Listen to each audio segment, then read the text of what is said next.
Hi ಎಲ್ಲರಿಗೂ and welcome back. ಇವತ್ತು ನಾನಿಲ್ಲಿ ಉಡುಪಿ ಅಥವಾ ಮಂಗಳೂರು ಶೈಲಿಯ ಬೆಂಡೆಕಾಯಿ ಬೋಳ್ ಕೊದ್ದೆಲ್ ಅಥವಾ ಬೆಂಡೆಕಾಯಿ ಬೋಳ್ ಹುಳಿ ಮಾಡೋದು ಹೇಗೆ ಅಂತ ತೋರಿಸ್ತಾ ಇದ್ದೀನಿ. ತುಂಬಾ ಈಸಿಯಾಗಿ ಮಾಡ್ಬೋದು ಹಾಗೂ ಅಷ್ಟೇ ಟೇಸ್ಟಿಯಾಗಿರುತ್ತೆ. ಇದಕ್ಕೆ ನಾನೊಂದು 1/4 kg ಎಳೆ ಬೆಂಡೆಕಾಯಿನ ತೊಗೊಂಡಿದ್ದೀನಿ. ಇದನ್ನು ಈ ರೀತಿ ಉದ್ದುದ್ದವಾಗಿ ಕಟ್ ಮಾಡ್ಕೊಳ್ಬೇಕು.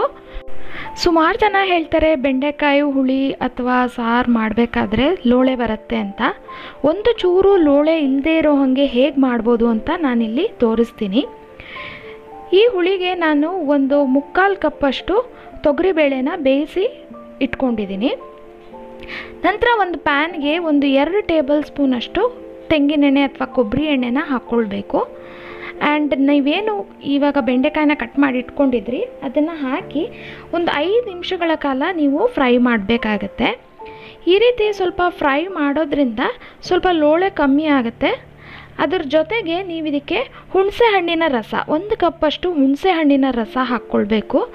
ಹಾಗೂ ಅರ್ಧ ಚಮಚದಷ್ಟು ಅರಿಶಿನ, ರುಚಿಗೆ ತಕ್ಕಷ್ಟು ಉಪ್ಪು, 1 ಚಮಚದಷ್ಟು ಬೆಲ್ಲ ಹಾಗೂ 2 ಹಸಿಮೆಣಸಿನಕಾಯಿ ಕಟ್ ಮಾಡಿರೋವಂಥದ್ದನ್ನು ಹಾಕಿ ಮುಚ್ಚಳ ಮುಚ್ಚದೆ ನೀವು ಇದನ್ನು ಬೇಯಿಸಬೇಕಾಗತ್ತೆ. ಮುಚ್ಚಳ ಮುಚ್ಚಿದ್ರೆ ಇದು ಲೋಳೆ ಆಗೋ ಚಾನ್ಸಸ್ ಜಾಸ್ತಿ ಇರುತ್ತೆ.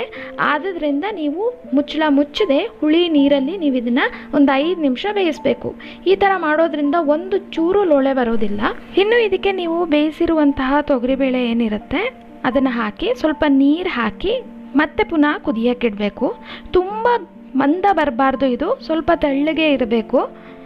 ತುಂಬಾ ಟೇಸ್ಟಿಯಾಗಿರುತ್ತೆ. ಹಾಗೂ ಇದರಲ್ಲಿ ಯಾವುದೇ ಥರದಂಥ ಮಸಾಲೆ ಪದಾರ್ಥನ ಉಪಯೋಗ ಮಾಡಿಲ್ಲ, ಆದರೂ ಕೂಡ ಇದು ಅಷ್ಟೊಂದು ಟೇಸ್ಟಿಯಾಗಿರುತ್ತೆ. ತುಂಬಾ ಸಿಂಪಲ್ ರೆಸಿಪಿ ಅಂತಲೇ ಹೇಳ್ಬೋದು. ಚೆನ್ನಾಗಿ ಕುದಿದ ಮೇಲೆ ಮೇಲ್ಗಡೆಯಿಂದ ನೀವು ಕೊತ್ತಂಬರಿ ಸೊಪ್ಪನ್ನ ಹಾಕಿ ಆಫ್ ಮಾಡಿ ಇದಕ್ಕೊಂದು ಸಿಂಪಲ್ ಒಗ್ಗರಣೆ ಕೊಡೋಣ. ತೆಂಗಿನೆಣ್ಣೆ, ಸಾಸಿವೆ, ಜೀರಿಗೆ ಹಾಗೂ ಹಿಂಗು, ಸ್ವಲ್ಪ ಕರಿಬೇವಿನ ಸೊಪ್ಪು ಇಷ್ಟನ್ನು ಹಾಕಿ ಒಂದು ಘಮ ಒಗ್ಗರಣೆ ಕೊಡಬೇಕಾಗತ್ತೆ.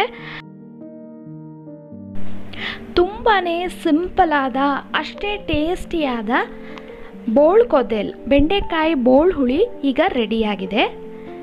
ನೋಡಿ, ಒಂದು ಚೂರು ಲೋಳೆ ಬಂದಿಲ್ಲ.